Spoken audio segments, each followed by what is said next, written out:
Your home is not merely a collection of walls and furniture.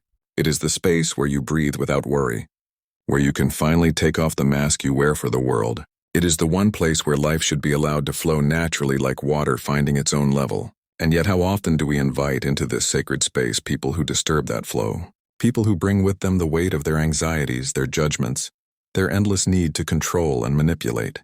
There are certain types of people you see who carry with them a kind of psychic pollution, not because they are evil or malicious in some dramatic sense, but because they have not yet learned to let life be. They are still fighting with reality, still insisting that the universe should conform to their narrow expectations.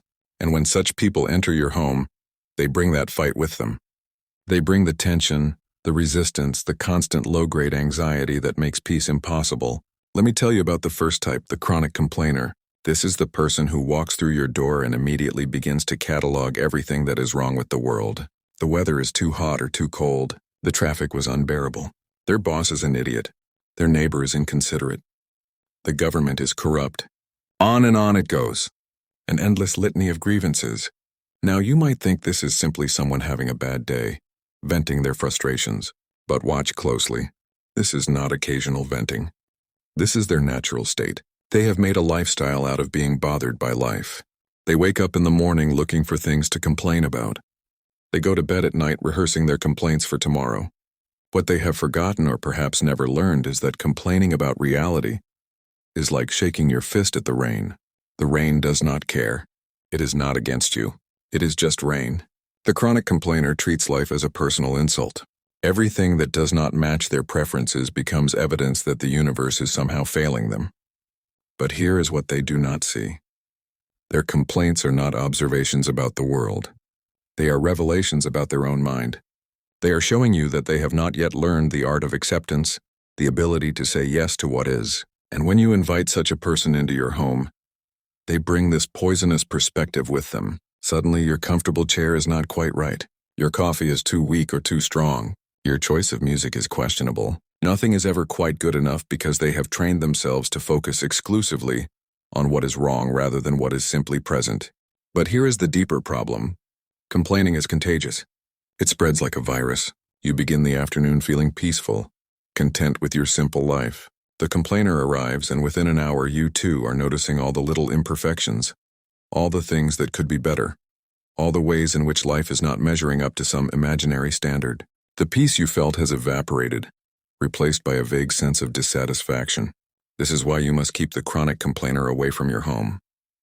Not because you are cruel or uncaring, but because you understand that your home must be a sanctuary. It must be a place where you can practice acceptance, where you can let life be exactly as it is without the constant commentary of judgment. The second type of person to keep away is the energy vampire. This is someone who enters your space and immediately begins to drain your vitality. They do not do this consciously or with malicious intent. They are not rubbing their hands together thinking about how to steal your energy. No, it is far more subtle than that. The energy vampire is someone who has not learned to generate their own sense of well-being. They are constantly looking outside themselves for validation, for attention, for proof that they matter. And so they latch on to others like a drowning person clutching at a life preserver. You can recognize them by how you feel after they leave. You feel exhausted, depleted, as if you've been carrying a heavy weight because in a sense they have been unconsciously dumping their emotional burdens onto you, expecting you to carry what they refuse to carry themselves. They will monopolize the conversation, talking endlessly about their problems, their dramas, their latest crisis. But notice something. They do not actually want solutions. If you offer practical advice, they will immediately explain why it will not work. If you suggest a new perspective, they will cling even more tightly to their victim's story. This is because their real need is not for help. Their real need is for attention. They have discovered that the being in crisis, being troubled, being overwhelmed gives them a steady supply of concern from others, makes them feel important, needed, central to someone's attention, and so they perpetuate their own suffering because it has become their currency. When such a person sits in your home, they suck all the oxygen out of the room. Everything becomes about them, their feelings, their needs, their endless internal drama. You cannot relax because you are constantly being pulled into their emotional whirlpool. You cannot simply be because they are demanding that you do something, fix something, validate something. And the tragedy is that no matter how much you give, it is never enough because the hole they are trying to fill cannot be filled from the outside. It can only be filled when they finally turn inward and discover their own completeness. But until that happens, they will continue to drain everyone around them, leaving behind a trail of exhausted and frustrated people. Your home cannot be a place of peace if it becomes a dumping ground for other people's unprocessed emotions. This is not selfishness. This is basic self-preservation. You cannot help anyone if you are yourself depleted.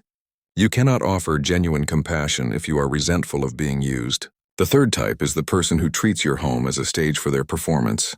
This is someone who cannot simply be present. They must always be performing, always proving something, always seeking applause. They walk through your door and immediately begin to tell you about their latest achievement, their recent purchase, their impressive connection with someone important. Every conversation becomes an opportunity for them to showcase how successful, how clever, how special they are. They are like peacocks spreading their feathers, except peacocks have the excuse of genuine beauty. This person has confused their role in life with their actual identity. They think they are their accomplishments, their possessions, their social status. They have built an elaborate costume and now they must constantly maintain it, constantly remind everyone of how impressive it is. The exhaustion of this is palpable. What they do not understand is that true presence requires no performance. A flower does not try to be beautiful. It simply opens and its beauty is evident. A child does not rehearse being playful. The playfulness flows naturally from their being. But this person has forgotten how to simply be. They have become so identified with their act that they no longer know who they are without it. And when they enter your home, they turn your living room into their theater. They need an audience, and you become that audience whether you wish to or not. You cannot have a genuine conversation because they are not really listening. They are waiting for their next cue, their next opportunities to bring the spotlight back to themselves. This creates a peculiar kind of loneliness. You are sitting with someone sharing space with them, and yet there is no real meeting because they are not actually there. They are too busy managing their performance to be present to what is actually happening. You might as well be talking to a well-rehearsed recording. Your home should be a place where masks can come off, where people can stop performing and simply exist. But the performer cannot do this. They are terrified of being seen without their costume because they believe the costume is all they are. And so your home becomes just another venue for their exhausting show. Keep them away, not with anger or judgment, but with the simple recognition that you need space where authenticity is possible. You need a place where people can be ordinary, where the pressure to impress is released, where genuine human connection can occur. The fourth type is the person who lives in constant comparison. They walk into your home and immediately begin measuring. Is your home bigger than theirs? Is your furniture nicer? Do you have something they do not have? And equally, do they have things you lack? Their mind is like an accountant's ledger, constantly tallying who is winning and who is losing in the game of life. But here is what they have not realized. Nobody is keeping score except them. Life is not a competition. It is a dance. And you cannot dance if you are too busy checking whether you are dancing better than everyone else. This person cannot simply enjoy what is present because they are always comparing it to something else. They cannot appreciate your hospitality because they are mentally comparing it to other people's hospitality. They cannot relax in your company because they are too busy evaluating whether you are more successful than them, or less successful, richer or poorer, happier or sadder. This makes genuine friendship impossible, because friendship requires a basic equality, a recognition that we are all human beings stumbling through existence together. But the compare has divided the world into winners and losers, the superior and the inferior, and they are constantly anxious about which category they fall into. When they sit in your home, you can feel their assessment. They are not really seeing you. They are seeing how you measure up to their internal standards. They are not appreciating your home. They are comparing it to some ideal in their mind or to other homes they have visited. Nothing is experienced directly. Everything is filtered through this exhausting process of comparison, and this attitude is infectious. Before long, you find yourself comparing too. You start to see your own home through their judgmental eyes. That comfortable chair you loved suddenly seems shabby. That painting you enjoyed now seems amateurish. The contentment you felt has been replaced by a vague sense of inadequacy. This is the poison of comparison. It takes what is simple and good and turns it into a source of anxiety. It takes what is enough and makes it seem lacking. It steals the present moment and replaces it with an endless measurement against imaginary standards. Your home must be protected from this energy. The fifth and perhaps most dangerous type is the person who brings drama wherever they go. Their life is an endless soap opera and they need you to play a supporting role. There is always a crisis, always a conflict, always an emergency that requires immediate attention. They thrive on chaos because chaos makes them feel alive. Ordinary, peaceful existence feels flat to them, boring, and so they unconsciously create turmoil. They pick fights. They stir up trouble. They turn molehills into mountains, and then they draw everyone around them into their manufactured drama. These people have not learned that peace is not the absence of stimulation. It is the presence of harmony. They think that excitement requires conflict, that intensity requires crisis.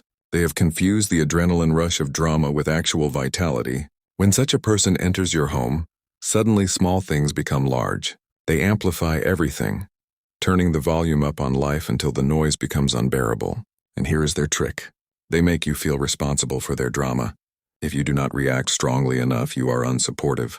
If you suggest they are overreacting, you're uninvalidating their feelings. They have learned to use emotional manipulation to keep everyone engaged with their chaos. But watch what happens if you refuse to participate. If you remain calm, if you do not feed the drama with your reaction, they become frustrated because they need your participation. They need your shock, your concern, your agitation to fuel their performance. Without it, the drama deflates. Your home cannot be a theater for other people's chaos. It must be a refuge from the noise of the world, not an amplifier of it. It must be a place where calm can exist, where simple moments can unfold without being interrupted by manufactured crisis. So these are the 5 types. The chronic complainer who cannot accept what is, the energy vampire who drains your vitality, the performer who cannot stop the show, the comparer who cannot simply appreciate, and the drama creator who cannot live in peace. Now, I am not suggesting you become cold or unkind. I am not saying you should judge these people harshly or treat them with contempt. Remember, they too are struggling. They too are caught in their own patterns, their own unconscious habits. They are doing the best they know how with the understanding they have. But understanding their struggle does not mean you must sacrifice your own peace. Compassion does not require you to be a doormat. You can care about someone while also recognizing that their presence in your space is harmful to your well-being. Think of it this way. If someone had a contagious illness, you would not invite them into your home. Not because you hate them, but because you understand that protecting your health is necessary. The patterns I have described are also contagious, but they infect your psychological and spiritual health rather than your physical body. Your home is your temple, your sanctuary, the space where you can finally stop fighting and simply be. It must be protected not with walls and blocks, but with wisdom and discernment. You must learn to recognize what energies nourish life and what energies deplete it. This does not mean your home becomes a fortress of isolation. It means it becomes a garden carefully tended where only life-giving elements are invited in. A place where genuine connection can happen. Where laughter is real rather than nervous, where silence is comfortable rather than awkward, where people can take off their masks because the pressure to perform has been lifted. When you keep these 5 types away from your home, something wonderful happens. The space begins to clear like muddy water settling when left alone. The constant noise quiets, the tension releases, and in that clearing you rediscover what it means to simply live. You find yourself breathing more deeply, your shoulders drop, your jaw unclenches. The constant vigilance relaxes because you are no longer having to manage other people's dysfunction. You are free to just be, to drink your tea, to watch the light change, to hear the birds, to exist without commentary or drama or performance. And here is the beautiful part. When your home becomes this kind of sanctuary, you become more available for genuine connection because you are no longer depleted by toxic interactions. You have more energy for real friendship because you are no longer surrounded by complainers. You can appreciate the people who show up with gratitude because you are no longer hosting performers. You can welcome those who are comfortable being ordinary. Your home becomes a place that reflects your values, your priorities, your understanding of what life is really about. It becomes a living statement that says, I choose peace over drama, presence over performance, acceptance over complaint, generosity over energy vampirism, appreciation over comparison. This is not about being perfect or having the ideal home. It is about recognizing that the energy you allow into your space matters. It shapes your consciousness. It affects your peace. It determines whether your home is a place of restoration or depletion. So be wise about who you invite in. Be discerning. Notice how you feel when certain people leave. Notice what remains in the air after their departure. Does it feel lighter or heavier, clearer or muddier? More peaceful or more agitated? Your home is not just a place. It is an atmosphere, a vibration, a quality of energy. And you are the guardian of that energy. You are responsible for what you allow to take root there. This is not selfishness. This is stewardship. This is wisdom. This is the art of creating a space where life can breathe.